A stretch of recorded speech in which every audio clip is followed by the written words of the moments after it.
Constantinople, now it's Istanbul, now Constantinople, been a long. Herkese salam olsun. Sentyabrın əvvəli kiçik qızım İstanbul'a getmişdi Almaniyadan. Hansı ki Türkiyə tərəf deməli tədbir keçirirdi və müxtəlif ölkələrdən, əsas 3-cü dünya ölkələrindən deməli gəncləri dəvət eləmişdilər Türkiyəyə, İstanbul'a və İstanbuldan qaydanda qızımın İstanbulla bağlı təəssüratlarını almaq istədim. O əhalinin, insanların elə bir aqressiyasından çox şikayətləndi. Bu da təbii hal idi. Çünki ölkədə vəziyyət Türkiyədə bizdən də beş betərdir deyə bilərik.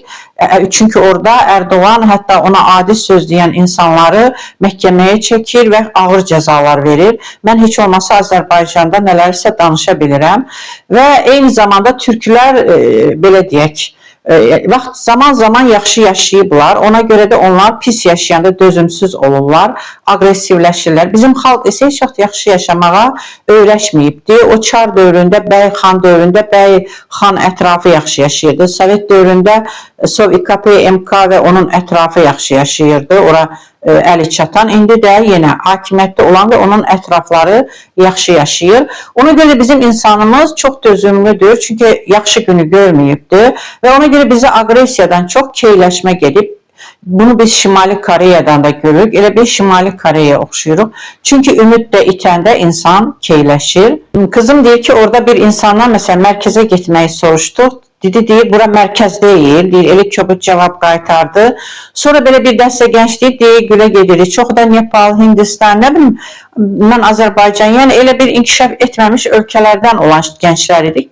Belə söhbət edirdik, elə bir gülmürdük də. Amma deyir, bir kişi yaxınlaşdı, başladı bizə acıqlanmaq ki, xaricdən gəlib gülür, burada gülürsünüz, biz çox pis vəziyyətdəyik, ormanlarımız, yəni meşələrimiz yanır, inəklərin məhv olubdur.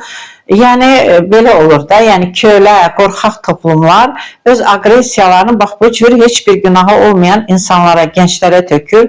Nəticəsi nə olacaq? Türkiyə artıq insanlarda qorxu yaradacaq, təhlükəli ölkə kimi tanınacaq, ora insanlar getməyə çəkinəcəklər. Amma Azərbaycanda isə kənardan gələn insana həmişə mehribanlıqla yanaşıblar. Özümüzdən daha çox onlara hörmət eləmişik və onlara hər cür kömək göstərməyə hazır olub bu toplum. Yəni bu toplum heç də pis toplum deyil insanımız. Bu insanları, bu toplumu bir illiyə mənə versələr və məni prezident seçsələr, mən bir illiyə bu ölkəni düzəldərəm. Necə? Rüşvət almaram, qohumbazlıq etmərəm, xətir hörmətə baxmaram. Bütün bunlar olmayanda, başda oturan insan bunu eləyəndə, digərlər də ona baxıb qorxur və digər əyri yollara girmir. Yox, sən başda oturan edirsənsə və əksinə bunu etmə deyə başqalarına deyirsənsə, bu əks effekt verir. Mən özüm məktəbdə işləyəndə görürdüm də, mən öz uşaqlarıma, öz tanış insanların övladlarına heç vaxtı xüsusi imtiyazlar verməmişəm. Hətta kiçik qızım şikayət edərdi ki, ana sən bizə öz şagirdlərindən daha sərtsən, daha ciddisən. Deyirəm, elə olmalıdır da. Ona görə də o məktəbdə də ən şuluq uşaqlar da görürsən ki, sənə sayğı göstərirlər, qulaq asırdılar. Yox, sən kiməsə görə ədalət tərəzisini əyəndə sənin dərsin, sənin sinfin, idarə etdiyin sinif digər o cürmə edən müəllimlərin dərsi kimi karvansara olacaqdır və səni saymayacaqdılar.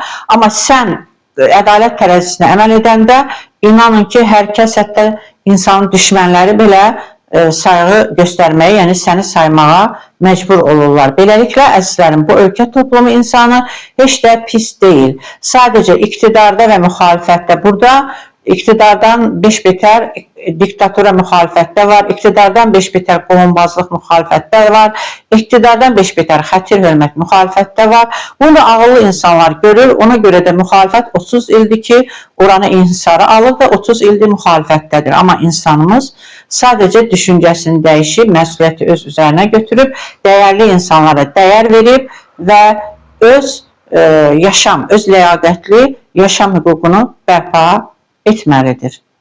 Yəni, kimisə gözləməli deyilsən, kimsə gəlib sən həyatını dəyişməyəcək, qollarını çırmalayırsan, öz həyatını dəyişməyə can atırsan, nəticədə bu çoxluqda düşüncə dəyişəndə inanın ki, çox şeylər dəyişəcək.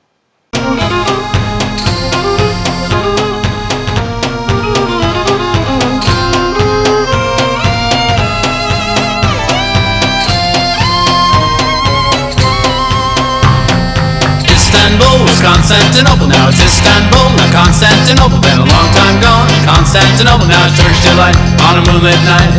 Every gal in Constantinople lives in Istanbul. Now Constantinople, so if you've a date in Constantinople, she'll be waiting in Istanbul. Even old New York was once New Amsterdam.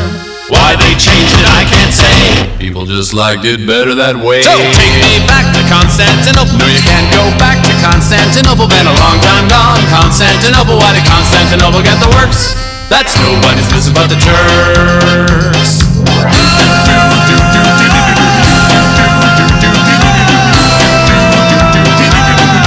Istanbul, Istanbul,